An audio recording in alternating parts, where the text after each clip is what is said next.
இல்லை, நான் அப்படி சொல்லலை. ஆக்சுவலி வந்துட்டு நான் தலைவரோட இதுக்கு ரசிகர் மன்றம் அதெல்லாம் இல்லை, ஓகேங்களா. எனக்கு அவரோட கொள்கை பிடிச்சிருக்கு. இவர் வந்தால் நல்லது பண்ணுவார், நம்ம மக்களுக்கு நல்லது நடக்கும், நம்ம சமுதாயத்துக்கு நல்லது நடக்கும்ன்ற ஒரு முடிவில் தான் நான் இங்கே வந்திருக்கேன், சரிங்களா. நான் ரசிகரும் இல்லை, ஆனால் அவரோட கொள்கையில் ஏதாச்சும் ஒரு நல்லது நடக்கும்ன்றது நான் நம்புகிறேன். அந்த மாதிரி எல்லோரும் நம்புகிறாங்கன்னு நம்புகிறேன், அதனால் வந்திருக்காங்கன்னு நான் நினைக்கிறேன்.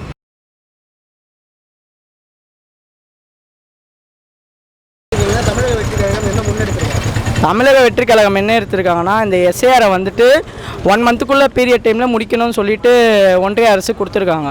அந்த ஒன்றிய அரசை எதிர்த்து இப்போ வந்து சென்னையிலன்னு மட்டும் இல்லை, தமிழ்நாடு மூலம் தமிழக வெற்றி கழகம் போராட்டம் நடத்திட்டு இருக்காங்க. அது ஒரு பங்காக வந்துட்டு இங்கே ஒன்று நடத்தியிருக்காங்க. தலைமையில் வந்து பொதுச் செயலாளரும் இப்போ ப்ளஸ் வந்து ஆதவ அர்ஜுன் சார் தலைமையில் நடந்திருக்கு. இதனால் ஏதாவது ஒரு மக்களுக்கு விழிப்புணர்வு அடைஞ்சிருக்குன்னு நினைக்கிறீங்களா? விழிப்புணர்வு அடைஞ்சிருக்கா என்னன்னு தெரியல. ஒரு புரிதல் வந்திருக்கும்ல, தமிழக வெற்றி கழகத்துலேருந்து இதை பண்ணுறாங்க, இது எதுக்கு எடுக்கிறாங்கன்ற ஒரு ஸ்டெப்பு தெரியும்ல. அதனால் மக்கள் என்ன சொல்ல வராங்கன்றது புரியும்ல. புரியாத ஆளுக்கும் புரிய வைக்கலான்றதுக்கோசம் தான் இது ஃபஸ்ட்டு, சரிங்களா. இப்போ உங்களை மாதிரியான நபர்கள் நிறைய பேர் வருவது ஒரு ரசிகராக விஜய் முகத்தை பார்க்க தான் வராங்க. இல்லை, நான் அப்படி சொல்லலை. ஆக்சுவலி வந்துட்டு நான் தலைவரோட இதுக்கு ரசிகர் மன்றம் அதெல்லாம் இல்லை, ஓகேங்களா. எனக்கு அவரோட கொள்கை பிடிச்சிருக்கு. இவர் வந்தால் நல்லது பண்ணுவார், நம்ம மக்களுக்கு நல்லது நடக்கும், நம்ம சமுதாயத்துக்கு நல்லது நடக்கும்ன்ற ஒரு முடிவில் தான் நான் இங்கே வந்திருக்கேன், சரிங்களா. நான் ரசிகரும் இல்லை, ஆனால் அவரோட கொள்கையில் ஏதாச்சும் ஒரு நல்லது நடக்கும்ன்றது நான் நம்புகிறேன். அந்த மாதிரி எல்லோரும் நம்புகிறாங்கன்னு நம்புகிறேன், அதனால் வந்திருக்காங்கன்னு நான் நினைக்கிறேன். இப்போ நீங்கள் முன்னெடுத்திருக்க இந்த போராட்டம் வந்து நாளைய தினம் சீமான் அவர்கள் எழும்பூரில் எடுக்கிறார். இதுக்கு என்ன ஒரு மாற்றம் இருக்குன்னு நீங்கள் சொல்லுங்கள். அதுக்கும் இதுக்கும் என்ன மாற்றம் இருக்குன்றதெல்லாம் எனக்கு தெரியல. ஆனால் வந்துட்டு நாங்கள் யாருக்கும் வந்துட்டு சப்போர்ட் போகிற மாதிரியெல்லாம் இல்லை.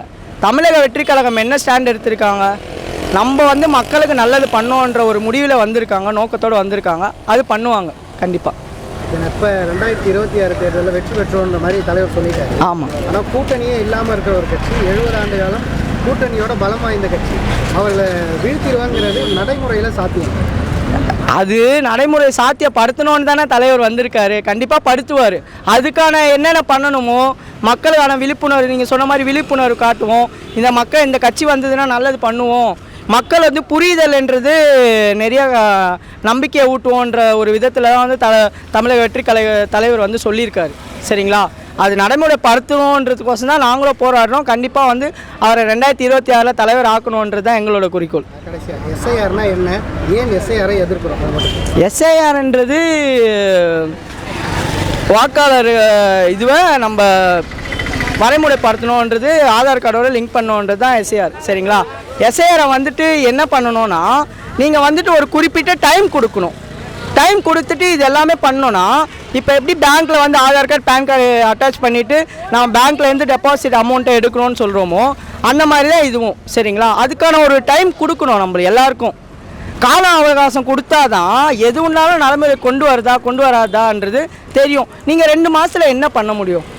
இதுதான் எஸ்ஐஆரோட பெரும் தாக்கத்தை தமிழ்நாடு முழுவதும் இல்லை, இந்தியா முழுவதும் தாக்கத்தை ஏற்படுத்தி இருக்குது தான்.